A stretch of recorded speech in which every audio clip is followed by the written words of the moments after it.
and welcome to RPTV Weekly News Show. My name is Murphy Brown, and my co-hosts are Fred Alvarado and Daiem Mohammad. We present news that impacts Regent Park and the surrounding areas. In this episode, we present the following news for the week of January 12th to January 18th, 2022. Paintbox Catering and Bistro closes operations after serving Regent Park since 2012. Toronto Fire Services responds to fire alarm at the Regent Park's Tim Hortons. Report of the RPNA's virtual safety meeting. Green Thumbs and YEY presents at the January ED Directors Network meeting. Temporary closing of St. Jamestown Library. COVID-19 and vaccination update. Ontario bringing in more rapid tests as students set to return to school on Monday, January 17. Isolation Center for Unhoused People with COVID-19 nearly full as Omicron moves through shelters. Vaccination clinics update. Events in Regent Park community. Paintbox Catering and Bistro closed operations after serving Regent Park since 2012. Award-winning and popular Regent Park hospitality hub, Paintbox Catering and Bistro, closed indefinitely according to a letter written by its founder and owner, Chris Klugman, and published on the restaurant's website and social media, citing being defeated by the pandemic. Paintbox is closed, says a written statement to customers and partners. I am writing this letter with a heavy heart to inform you Paintbox is closing effective immediately and to apologize for any inconvenience or challenges this may cause anyone. This was not an easy decision to make. However, like many companies and organizations, this 22-month-long pandemic with no end in sight has simply been too much to manage. With a new surge and other variants on the horizon, with a renewed government lockdown and canceled catering, Paintbox is out of financial resources and no longer tenable, Klugman said in the letter. Chris Klugman expressed his deepest thanks to Daniels Corporation President and CEO Mitchell Cohen for conceiving Paintbox and in realizing the significant positive impact Paintbox has had on Regent Park and the broader community. I will always be proud to have been part of this vision, Chris wrote. In reflection, some of the high points and legacy of Paintbox include preparing over 35,000 meals for hunger relief since the start of the pandemic, recognized internationally for a unique for-profit social enterprise, incubating food business startups like Batch Cookies, Spike Your Food, and Do Good Donuts, bringing the Regent Park community together as a community hub, hosting bazaars, buffets, youth events, meetings, and opening our kitchens to local initiatives, mentoring staff who have gone on to success in overcoming personal and systemic barriers, from winning cooking competitions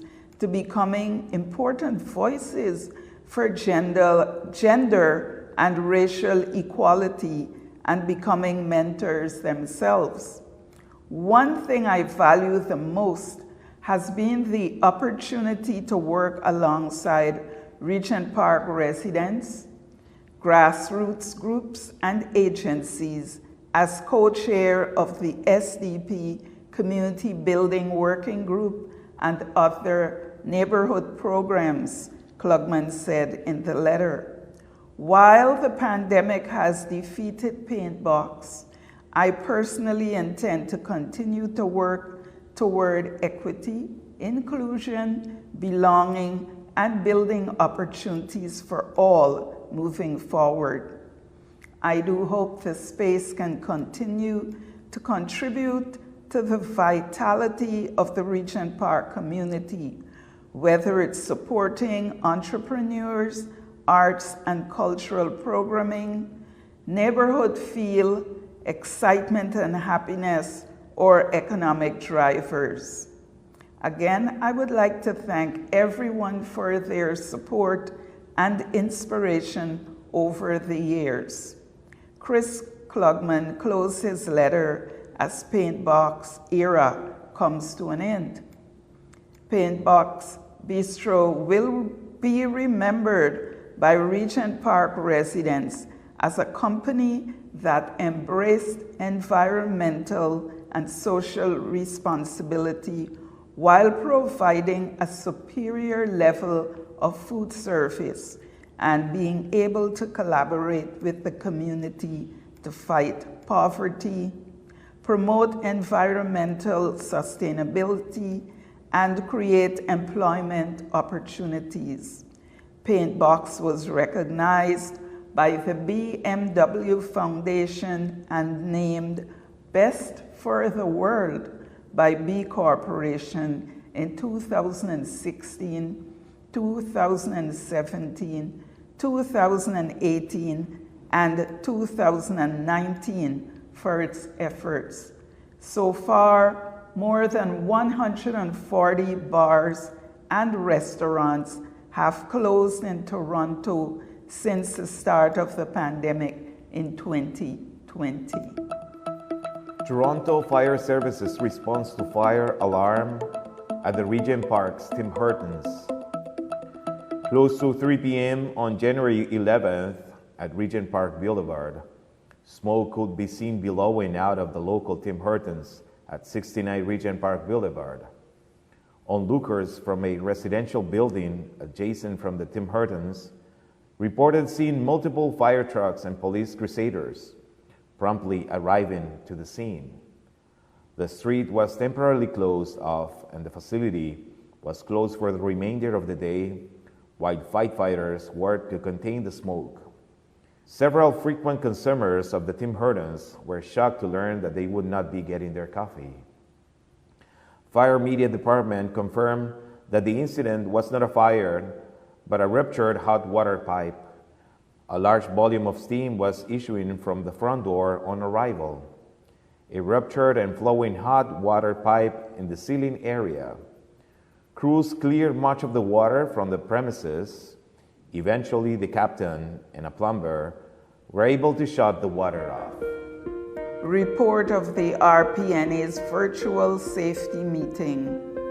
On December 20th, 2021, the Regent Park Neighborhood Association, the RPNA, held a virtual meeting to address issues related to community safety and in particular to examine the incident that occurred on November 21st, 2021 at 50 Regent Park Boulevard related to an aggressive response from police in reaction to 911 calls from residents regarding youth banging on doors. If there's one issue that has repeatedly galvanized the community, it has been the issue of its youth and its relationship with the Toronto Police Service. At approximately 4:45 p.m. on Sunday, November 21st, 2021, Toronto Metropolitan Police officers from 51 Division stormed a community youth event being held at 50 Regent Park Boulevard. The youth event was organized by TCHC and Tridel, in partnership with Healing as One and other youth groups in the community as a way of consulting with youth around Phase 4 and 5 of the Regent Park redevelopment. According to witnesses, 5 to 6 officers arrived in police cruisers including an officer carrying an assault rifle and holding it in a manner deemed menacing to the 50 or so youth who were present. It was also reported that the police began aggressively questioning the youth about a knife before staff and youth leaders intervened to calm the situation. No one was arrested or charged, and no knife was found. In the aftermath of this incident and the tensions that it once rekindled, the Regent Park Neighborhood Association organized a virtual safety forum that took place on December 20th, 2021. Moderated by Walid Kogali, Ali, and Leah Wolde-Georges, the aim of the meeting was to piece together the many questions that still remain unanswered, to give grievance to the traumas that ensued, and to examine how and what can be done to prevent future such occurrences. Approximately 50 people attended the forum, with moderators presenting questions raised by the audience, while other participants joined in to comment, agreeing or disagreeing with the various points. Many aspects of the incident, however, could not be evenly resolved.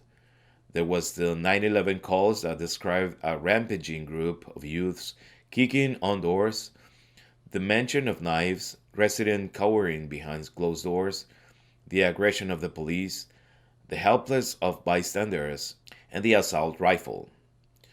With many of these arguments couched in the notion that there had to be a reason for what happened, and that there was somebody to blame for these outrages, it was difficult to find resolutions. Was it the fault of Toronto community housing staff who failed to inform their own TCHC security that their event will bring in 80 to 100 youths together? Was it the fault of residents who overreacted and called TCHC security and 9/11 on youth who were banging and kicking at their doors?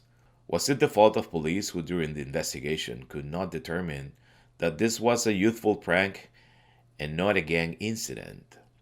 Or was it the youth themselves who had acted badly, irresponsibly, and even dangerous?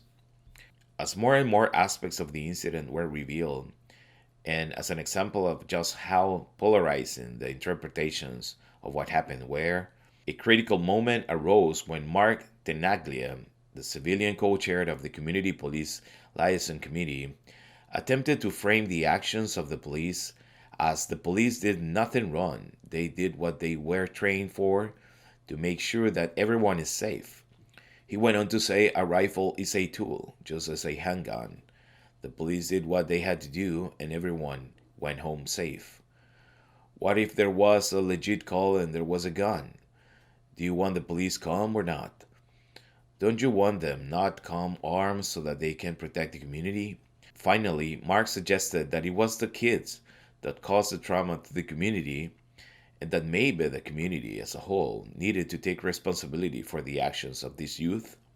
His comments sparked an immediate response by another resident who said, "I don't think that the youth are the issue here. I think that you are hearing a lot of opinions that are actually discriminatory. The fault lies with TCHC, who organized the event and invited so many youth and did not have the proper activities for them. They didn't have them activated to participate in a way that was properly designed and organized. Your comments were racist. Because we don't want cops to show up in our neighborhood with rifles pointed at our youth for any reason. It is absolutely unacceptable." Ultimately, there was no consensus as to who was to blame. Misinterpreted 9/11 calls, aggressive policing targeting racialized communities, unpreparedness by the TCHC, or youthful pranks gone wrong. The whole incident was perhaps best summarized by one community member who highlighted that the 9/11 call was a false call. There was no knife, no violence, it was ding-dong ditch prank. Unfortunately, noticeably absent in the meeting was any discussions related to the real issues of guns and gang violence in the community, the most recent of which resulted in the September shooting death of one man and injuries of two others. This begs the elephant in the room question. What was the point of RPNA organizing a community meeting about safety, in which police response to a youth prank is at its focus and the real issues of violence are largely ignored? The Safety Forum also featured a presentation by Noah Mendelson from Canadian Civil Liberties Association regarding their informational website called Know Your Rights, which deals with such issues as police powers and citizen rights when encountering the police. Green Thumbs and YEY presents at the January ED Directors Network meeting. The Executive Directors Network, also known as the ED Network, is comprised of executive directors and senior decision makers of community organizations that serve Regent Park.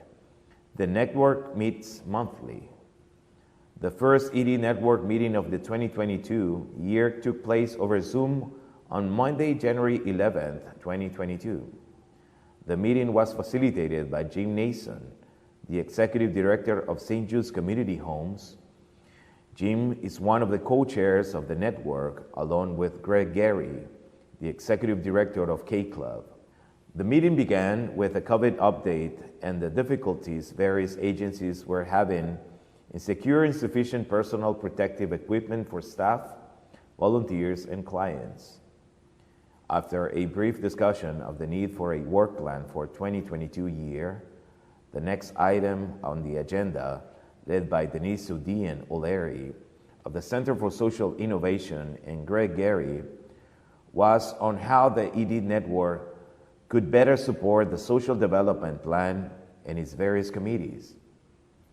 The discussion concluded with an agreement that more time was required to identify specific areas of need and to match these needs with the expertise and resources of agencies.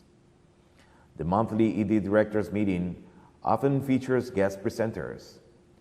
Two guest presenters were featured at the January meeting of the ED Network.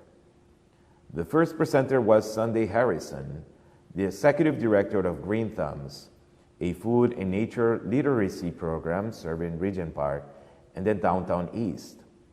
Sunday presented on a community partnership proposal to have a food literacy greenhouse, community kitchen, and a perma-food forest as part of Phase 4 and 5 of the Regent Park redevelopment. Sunday was interested in hearing from agencies who deliver food programs and their interest in joining their partnership. The second guest presenter was by Isa Ali, Sarah Rogers, and Raisa Chowdhury from Youth Empowering Youth, also known as YEY. YEY is a youth-led initiative dedicated to reducing and eliminate barriers to programming for youth in the community and identifying supports that the youth of Regent Park can benefit from. Isa, Sarah, and Raisa reported on the success of the YEY community survey of youth in Regent Park and their soon-to-be-released youth asset mapping project. They also reported on their Summer Safe Space initiative, which was implemented in partnership with contributing staff from the Screen Collaborative involving Dixon Hall TNG, John Street Mission, and the K-Club. In addition to these activities, Raisa reported on their 5-week Young Women's Martial Arts program held in partnership with K-Club, which was highlighted in episode 16 of the RPTV Weekly News. YEY ended the presentation by talking about some of their plans for the upcoming year, including the establishing of a youth council for Regent Park. We have been talking about, as part of our projects, developing a youth council that would represent a broad spectrum of the neighborhood. And there could be different parts to that, but one of the parts would be for organizations to access feedback from youth around programming or programming ideas, so that we're making sure, as organizations that are supporting the community, are really understanding what the community needs at that time and making sure that we're addressing that. So trying to create a voice for young people that is systemically worked into all of our organizations and all of the work that we do, so that the work that we do matters with the young people that we're doing it with.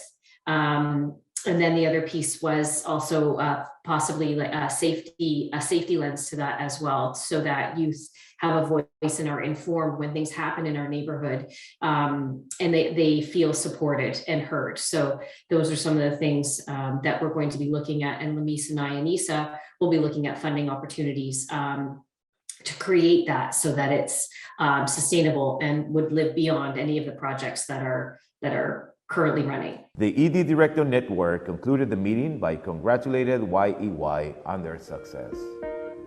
Temporary closing of St. Jamestown Library.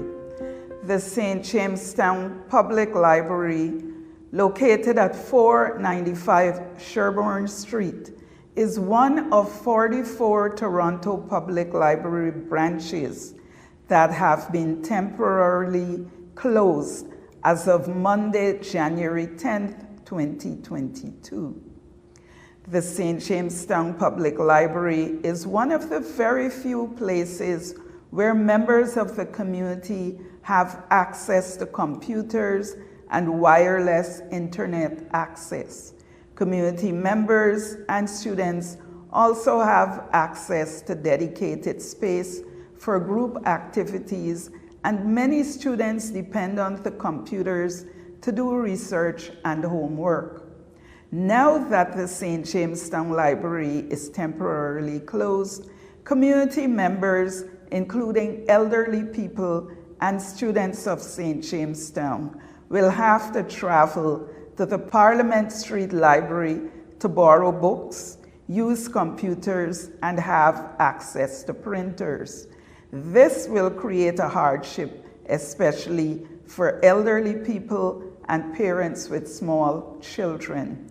There is no information, no timeline for when the library will reopen. And now we continue with an update on COVID-19 and vaccination.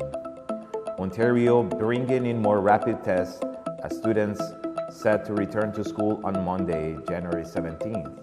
Ontario students will get 2 rapid antigen tests when they return to in-class learning next Monday. But apart from that, the province is relying mostly on previously announced measures to keep schools safe amid the Omicron wave of the COVID-19 pandemic. The province also revealed that school officials will now monitor absenteeism in classrooms as opposed to reporting individual positive tests, with schools and public health units slated to notify parents when combined student and staff absences hit a level of around 30%. The province announced Wednesday that students and staff in schools and childcare settings will each get 2 rapid COVID-19 tests after school return to in-person learning. Now, Ontario's plan to open and protect schools is focused on deploying millions of rapid tests to our schools and our childcare centers, enhancing ventilation and high-quality PPE, along with increasing access to vaccines for both children on a voluntary basis and staff. And as an additional measure, amid the highly transmissible Omicron variant beginning the week of January 17th, I am announcing that rapid antigen tests will be provided for schools in childcare and public schools, children in childcare settings, and students in public elementary schools. Staff and students will receive 2 tests each as an initial supply, with over 3.9 million rapid tests shipped to schools as we speak, ready for January 17th. Students and staff are required to self-screen themselves each day before entering the school. Meanwhile, the government also said ventilation improvement measures have taken place at every school across Ontario. Isolation Center for Unhoused People with COVID-19 nearly full as Omicron moves through shelters. As 35 homeless shelters grapple with COVID-19 outbreaks, an isolation center for unhoused people with the virus is 95% full, and that means the facility will accept only complex cases. City officials have directed shelter staff to develop plans that will enable unhoused people infected with the virus to isolate in situ, which means remaining in place at the shelters in which they are staying.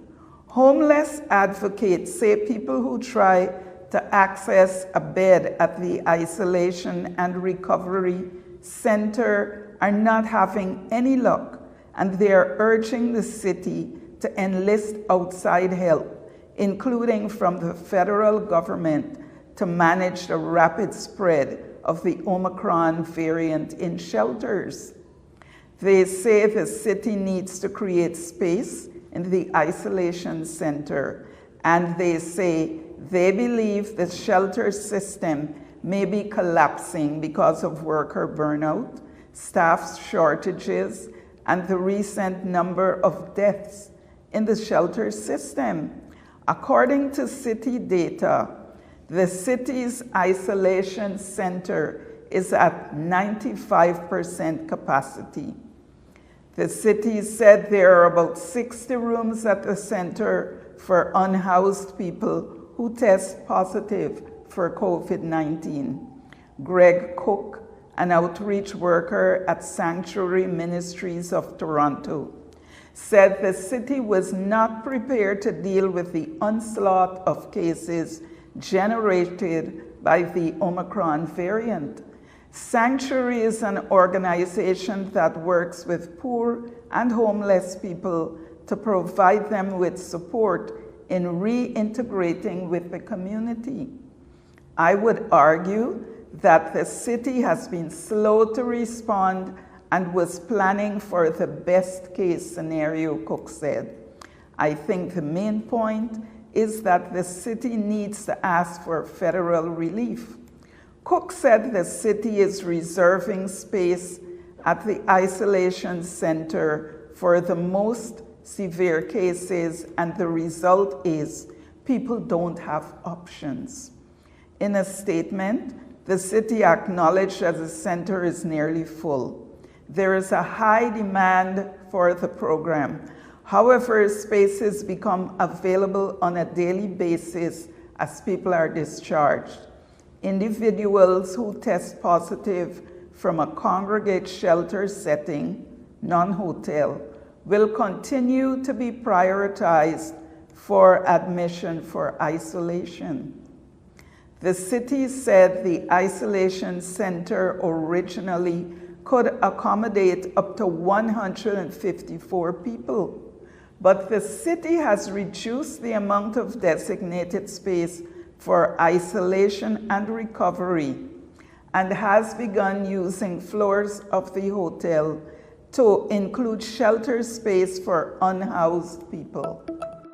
Vaccination clinics update. 40 Oak Street Clinic is saving vaccination spots for eligible educators, custodial staff, administrative staff, school bus drivers, and childcare staff in schools. Individuals can book an appointment by sending their full name, school, phone number, and email address and date of birth to rpvaccine@gmail.com. Children's COVID-19 vaccination clinics. Children ages 5 to 11 are invited to receive their first dose in 2 convenient downtown East locations, 40 Oak Street and Wellesley Community Center.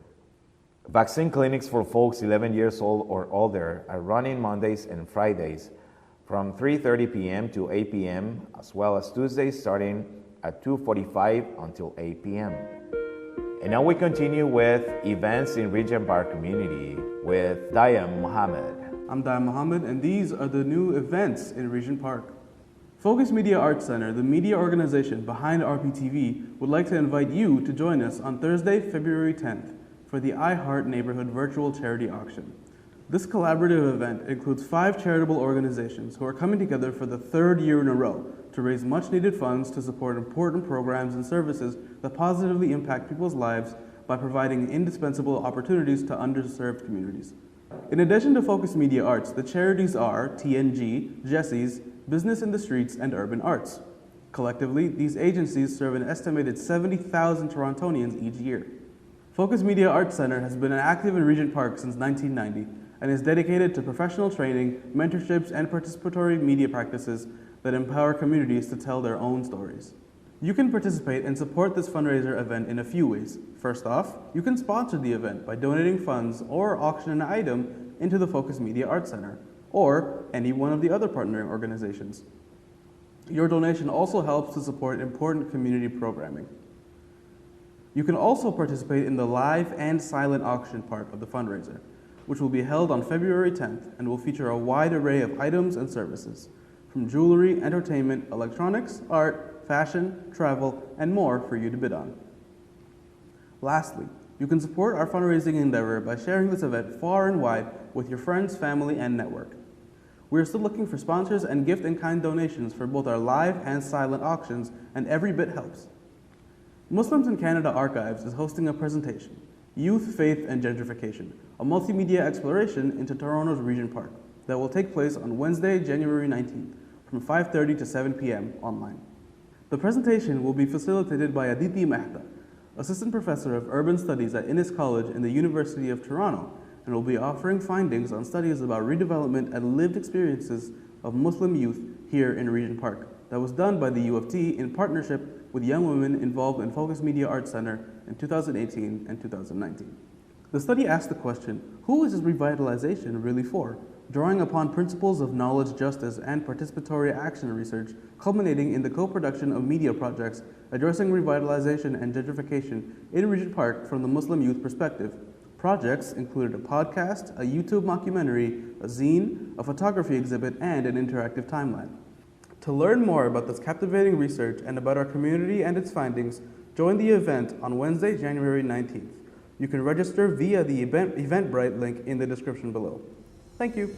And that's all for today's show.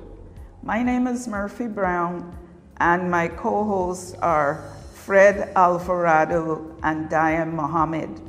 We would also like to thank our team of researchers that contributed to this week's show, and from our studios at Focus Media Arts Center, thank you for watching and see you next week.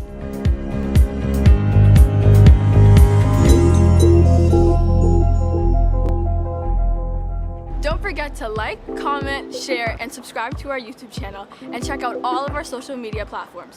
For more information, check out our website.